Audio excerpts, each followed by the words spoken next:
أعوذ بالله من الشيطان الرجيم. بسم الله الرحمن الرحيم. قل لا يعلم من في السماوات والأرض الغيب إلا الله وما يشعرون أيان يبعثون. صدق الله العظيم. اے نبی صلی اللہ علیہ وسلم آپ کہہ دیجئے لا یعلم من فی السماوات والارض الغیب الا اللہ، اللہ کے علاوہ آسمان و زمین میں کوئی غیب کا علم نہیں رکھتا. چاہے پیغمبر ہیں انہیں اتنا علم ہوتا ہے جتنا اللہ انہیں عطا فرماتا ہے، اس کے سوا انہیں کوئی علم نہیں ہوتا.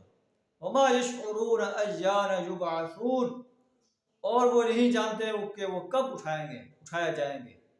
جن لوگوں کو انسان عالم الغیب کہتا ہے، انسانوں کو، جنوں کو، فرشتوں کو، انبیاء کو، صلحاء کو، قبر اور مزاروں میں مدفون نیک انسانوں کو، انہیں تو اتنا بھی پتہ نہیں کہ وہ کب اٹھائے جائیں گے، کب ان سے حساب و کتاب لیا جائے.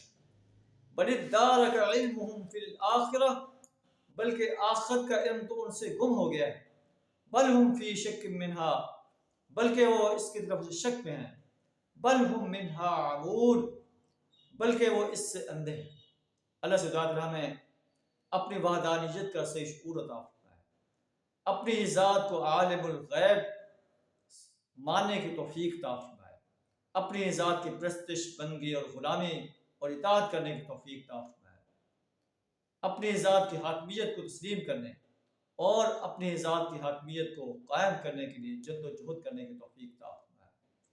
انسانوں کی بندگی، بتوں کی بندگی، جنوں کی، فرشتوں کی، انبیاء و صلحاء کی، قبر میں مدفون، مزاروں میں مدفون نیک انسانوں کی بندگی کرنے سے، ان کو پکارنے سے، ان سے دعائیں مانگنے سے اپنی پناہ عطا فرمائے، ان کو عالم الغیب ماننے سے اپنی پناہ عطا فرمائے. اللہ ہی کی ذات کو عالم الغیب ماننے کی توفیق عطا فرمائے. وآخر دعوانا الحمد للہ رب العالمین.